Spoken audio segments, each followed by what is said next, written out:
हरियाणे ਦੀਆਂ ਜਥੇਬੰਦੀਆਂ कि जो लाठीचार्ज होया ਉਹਦੇ ਅੱਗੋਂ ਹੁਣ फैसला की लेना, किस तरीके नाल सरकार नाल पेश आया जाए जां ਜਿਹੜੇ ਜ਼ਖਮੀ ਹੋਏ ਜਾਂ ਇੱਕ किसान ਦੀ ਜਿਹਦੀ मौत ਹੋਈ है ਉਹਦੇ ਲਈ सरकार तो डिमांड की कीती जाए और सरकार का विरोध किस तरह के नाल रहे। तो कुछ फैसले लए गए ने। मेरे नाल अभिमन्यु कुहाड़ जी ने ਜਿਹੜੇ संयुक्त किसान मोर्चे का हिस्सा और हरियाणे की जथेबंदी दे विच ने। कुहाड़ जी, किस तरह के फैसले लए गए अज कि लोग लगातार सोच रहे सी कोई सख्त फैसला लैण की लोड़ है, जिस तरीके दे नाल नारेबाजियां होईयां, लोकां दे विच जोश सी, तकरीरां बहुत सख्त कीतियां गईयां, उन्हां चों किस तरह के फैसले निकले? पहले तो हमारी डिमांड आज क्लियर करी गई है। जो यहाँ की जो घटना हुई परसों की घटना को लेके हमारी पहली डिमांड तो ये है कि जो दोषी अधिकारी हैं, चाहे उसमें पुलिस वाले हों या प्रशासनिक अधिकारी हों, उनके ऊपर पर्चा दर्ज होना चाहिए।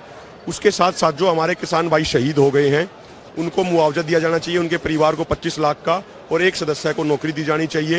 और जो हमारे साथी घायल हुए हैं उनको 2-2 लाख रुपए की आर्थिक सहायता दी जानी चाहिए। यदि हरियाणा सरकार को सद्बुद्धि आ जाती है, उनको बुद्धि आ जाती है और वो 6 तारीख तक हमारी मांगे पूरी कर देते हैं तो ठीक बात है।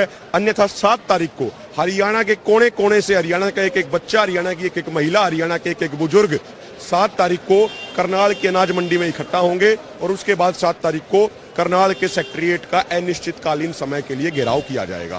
तो ये आज की है। तो लोग, क्योंकि चुड़ूनी खुद भी सोशल मीडिया पे ये लोगों का एक रिव्यू जाना था कि हमें कौन से फैसले लेने चाहिए, उस रिव्यू में मैं आपसे समझना चाहता हूँ कि लोग क्या सोचते हैं। आपके पास पहुँचते होंगे लोग, आपके पास ये डिमांड करते होंगे कि हमें आगे ऐसा फैसला लेना चाहिए, तो उसमें क्या फैसला आया? देखिए, वो तो गुरनाम जी ने किस विषय पे एक वो सर्वेक्षण कराया जिसकी आप बात कर रहे हैं, मुझे उसका पता नहीं है किस विषय पे उन्होंने कराया है। जहाँ तक बात है, देखिए, लोग हर कीमत पे हर हालत में इस आंदोलन को जीतना चाहते हैं। लोग तन मन धन से, सभी धर्मों, सभी जातियों, सभी क्षेत्रों के लोग तन मन धन से इस आंदोलन में लगे हुए हैं। और मैं एक बात कहता हूँ, हमारे समाज का पिछले 9 महीने में कोई कम पैसा खर्च नहीं हुआ है। हजारों करोड़ों रुपए की उसमें लोगों का खर्चा हुआ है। तेल का खर्चा, डीजल का खर्चा, वहाँ लंगर चल रहे हैं, वहाँ का खर्चा कौन दे रहा है? हरियाणा के, पंजाब के, उत्तर प्रदेश के, भारत के गांव-गांव से वो आर्थिक सहयोग आ रहा है। तो ये लोगों की खून पसीने की कमाई से जो आंदोलन चल रहा है, तो अब लोगों की सबकी उम्मीद ये है कि इस आंदोलन को हम जीतने की तरफ आगे जिस तरीके से बढ़ रहे हैं आगे भी बढ़ते जाएं, मजबूती से मजबूत फैसले लेते जाएं, इस आंदोलन को हम जीते। क्योंकि अब ये आंदोलन हमें समझना पड़ेगा, ये जो तो हमारी 2 मांग है कि भाई काले कानून रद्द करो और MSP गारंटी कानून लागू करो, अब ये आंदोलन उन मांगों से भी आगे बढ़ गया है। अब ये आंदोलन हमारी इज्जत की लड़ाई बन गया है। अब ये आंदोलन हमारे मान सम्मान, हमारी पगड़ी की लड़ाई है। ये आंदोलन भविष्य को बचाने की लड़ाई है। ये आंदोलन देश को बचाने की लड़ाई है। इस आंदोलन का फैसला इस बात को तय करेगा कि इस मुल्क में मेहनत कश लोगों की चलेगी या अंबानी अडानी जैसे लुटेरों की चलेगी। तो ये बहुत कुछ ये आंदोलन तय करने वाला है, इसीलिए लोग इस आंदोलन में लगे हुए हैं। 5 तारीख को मुजफ्फरनगर की जो रैली है होने वाली है। हम ये विश्वास दिलाते हैं कि वो रैली रैला बन जाएगा। मुजफ्फरनगर शहर छोटा पड़ जाएगा पंचायत स्थल के लिए। कम से कम 20 से 25 लाख किसान वहां पे पहुंचेंगे और ऐसी ऐतिहासिक रैली होगी कि 1947 के बाद से इतना बड़ा इकट्ठ देश के इतिहास में ना तो हुआ होगा ना आगे कभी होगा। साहब, क्योंकि संयुक्त किसान मोर्चे के पैरेलल एक हरियाणा का कह सकते हैं कि चल रहा है, क्योंकि हरियाणा बहुत अग्रेसिव चल रहा है। ये लोग भी देख रहे हैं कि किसी भी लीडर को उतरने नहीं दिया जा रहा, कहीं भी कोई रैली नहीं होने दी जा रही।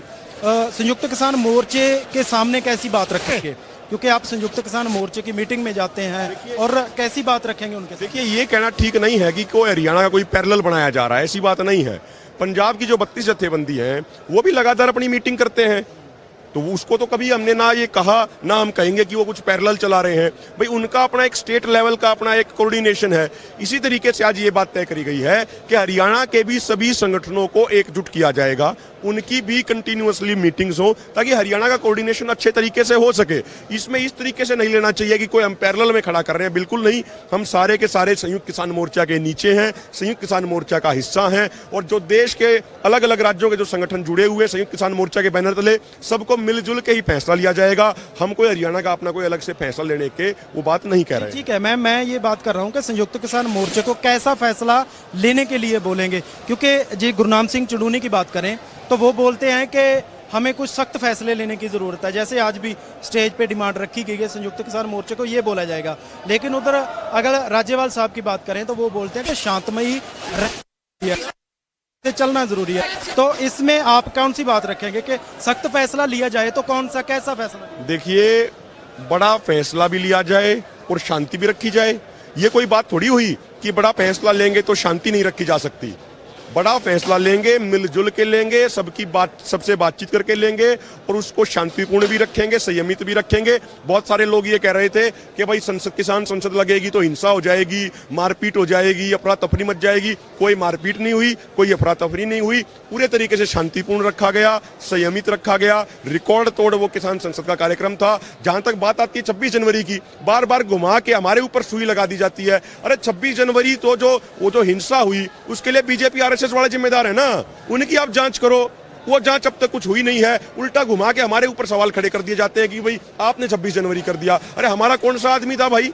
जो आदमी जिन्होंने किया उनको चिन्हित करो, उनकी जांच पड़ताल करो, उनके ऊपर कार्रवाई करो। क्यों आप किसान कौम को बदनाम करने का प्रयास कर रहे हो? उसके अलावा भी तो हमारे बहुत सारे कार्यक्रम हुए। अभी 5 तारीख को मुजफ्फरनगर में पंचायत होगी, वो पंचायत भी शांतिपूर्ण तरीके से होगी। तो एक इन्होंने क्या किया, देखिए बीजेपी आरएसएस के जो लोग हैं ये षड्यंत्रकारी लोग हैं बड़े डरपोक, लेकिन षड्यंत्र रचने में ये माहिर हैं। षड्यंत्र रचने में और झूठ बोलने में इनका कोई मुकाबला नहीं है। यदि आज पूरी दुनिया में प्रतियोगिता हो जाए झूठ बोलने की, तो मैं पक्का विश्वास के साथ कह सकता हूं कि झूठ बोलने की प्रतियोगिता में प्रधानमंत्री मोदी नंबर 1 पे आएंगे, गोल्ड मेडल लेके आएंगे। और जो दूसरे नंबर वाला होगा ना, वो इनसे बहुत पीछे होगा। रिकॉर्ड तोड़ प्रदर्शन करेंगे ये झूठ बोलने के मामले में, क्योंकि इनको सिखाया ये गया है एक झूठ को 100 बार बोलो, 1000 बार बोलो, दुनिया उसको सच मानने लग जाएगी। लेकिन मोदी साहब वो टाइम नहीं रहा। ये किसान भोला जरूर है, लेकिन ये किसान समझदार भी है। ये किसान छोटू राम जी का वंशज है और ये किसान समझता है कि हमारा दुश्मन कौन है। हमारा दुश्मन अडानी अंबानी है। हमारे दुश्मन हैं ये मोदी जैसे जो राजनेता हैं, जो अंबानी अडानी के उन पे पैसों पे पलते हैं, ये हमारे दुश्मन है। ये पूरे देश की जनता अब समझ गई है और देश की जनता इनको सबक सिखाने के लिए तैयार बैठी है। आप देखिएगा, विश्वास रखिएगा, जिस तरीके से मोदी की लोकप्रियता 66% से 22% पे आई है, मोदी की लोकप्रियता 0% पे भी पहुंचेगी यदि किसानों की मांगे पूरी नहीं की गई तो।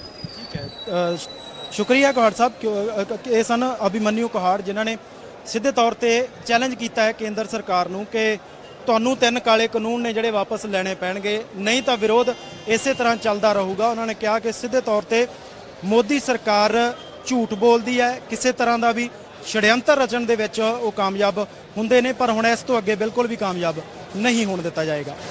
ਆਪਣੇ ਸਹਿਯੋਗੀ ਪਰਮਿੰਦਰ ਸਿੰਘ ਦੇ ਨਾਲ ਮੈਂ ਰਵੀ ਸੰਘਾ ਹੁੱਦਾ, ਅਨਮਿਊਟ ਕਰਨਾਲ।